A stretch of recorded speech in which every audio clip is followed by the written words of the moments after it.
بسم اللہ الرحمن الرحیم الحمد للہ رب العالمین والصلاة والسلام علی اشرف الانبیاء والمرسلین نبینا محمد وعلی آلہ وصحبہ اجمعین اما بعد السلام علیکم ورحمۃ اللہ وبرکاتہ۔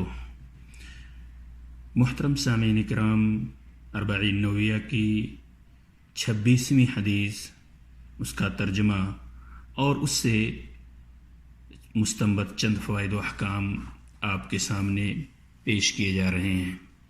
عن ابی ہریرہ رضی اللہ عنہ قال قال رسول اللہ صلی اللہ علیہ وسلم كل سلام من الناس عليه صدقة كل يوم تطلع فيه الشمس قال تعدل بين الاثنين صدقة وتعين الرجل بين دابته فتحمله عليها أو ترفع له عليها متاعه صدقة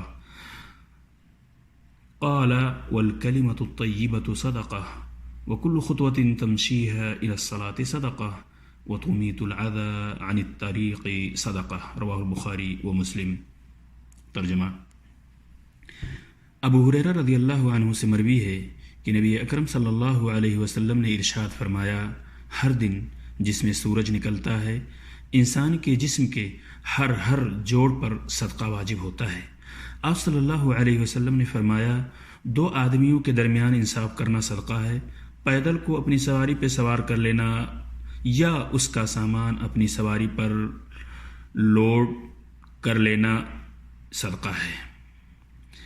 نیز آپ صلی اللہ علیہ وسلم نے یہ بھی فرمایا، پاکیزہ کلام صدقہ ہے، نماز کے لیے اٹھنے والا ہر قدم صدقہ ہے، راستے سے تکلیف دہ نقصان دہ چیزوں کو ہٹا دینا بھی صدقہ ہے۔ یہ روایت بخاری اور مسلم کے اندر موجود ہے۔ سامعین کرام، اس حدیث سے مستنبط فوائد و احکام بھی سماعت فرمائیے۔ ہر صبح انسان کے بدن کے ہر جوڑ پر ایک صدقہ واجب ہوتا ہے اور پھر مختلف اعمال خیر اس صدقہ کی ادائیگی کا ذریعہ اور سبب بن جاتے ہیں۔ صحیح مسلم میں اسی حدیث کے اندر یہ تھوڑی سی زیادتی بھی موجود ہے۔ چاشت کے وقت کی 2 رکعت نماز پڑھ لینا ان سب کی طرف سے کافی ہے اور سب کی طرف سے صدقہ ہو جائے گا۔ بدن کی ہڈیاں اور اس کے جوڑ اللہ کی عظیم نعمتیں ہیں۔ ان نعمتوں کے شکریہ میں ہر جوڑ پر ایک صدقہ واجب ہوتا ہے۔ اختلاف رکھنے والے لوگوں کے درمیان عدل و انصاف کا فیصلہ کر دینا اور ان میں اصلاح کرا دینا، اس کی بڑی فضیلت ہے، اور اس حدیث کے اندر اس عمل کو بھی ایک صدقہ قرار دیا گیا ہے۔ سامعین کرام، کسی مسلمان کو اپنی سواری پہ سوار کر لینا یا اس کا ساز و سامان سواری پہ رکھ لینا بھی صدقہ ہے۔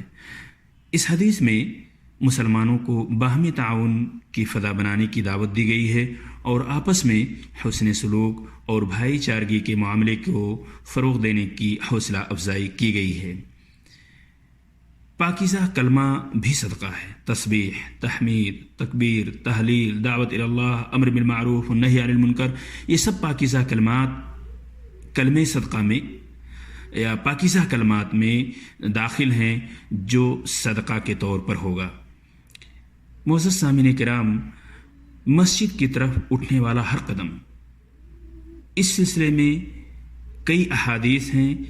ایک حدیث میں ہے کہ جو شخص صبح یا شام کو مسجد جاتا ہے تو اللہ تعالیٰ اس کے لیے جنت میں سامان ضیافت تیار کر کے رکھتا ہے۔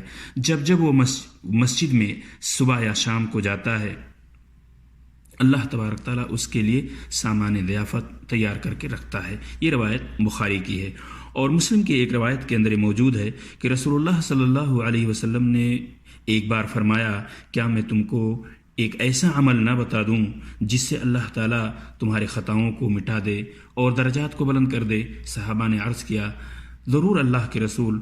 آپ صلی اللہ علیہ وسلم نے فرمایا، طبیعت پر شاق گزرنے کے وقت مکمل وضو کرنا، مسجدوں کی طرف زیادہ سے زیادہ قدم اٹھانا، ایک نماز کے بعد دوسری نماز کا انتظار کرنا، یہی رباط ہے اور یہی رباط ہے۔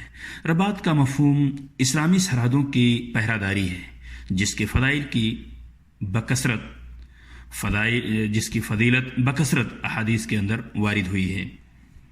نیز بخاری و مسلم کی ایک روایت کے اندر اللہ کے رسول صلی اللہ علیہ وسلم فرماتے ہیں، نماز میں سب سے زیادہ ثواب اس شخص کو حاصل ہوتا ہے جو سب سے زیادہ دوری سے چل کے آتا ہے، پھر وہ جو اس سے کم دوری سے چل کر آتا ہے۔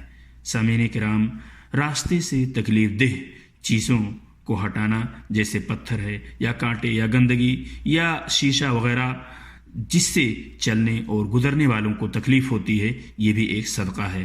اس سے صفائی ستھرائی کی اہمیت معلوم ہوتی ہے اور یہ بھی پتہ چلتا ہے کہ جب تکلیف دہ چیزوں کو ہٹا دینا صدقہ کے برابر ہے تو مفہوم مخالف نکلتا ہے کہ راستے میں تکلیف دہ چیزوں کو پھینکنا گناہ اور جرم کا کام ہوگا۔ سامعین کرام، امید ہے کہ ہم اور آپ اس حدیث سے استفادہ کیے ہوں گے اور اس پہ عمل کرنے کی بھی انشاءاللہ ہم سب کوشش کریں گے۔ السلام علیکم ورحمۃ اللہ وبرکاتہ۔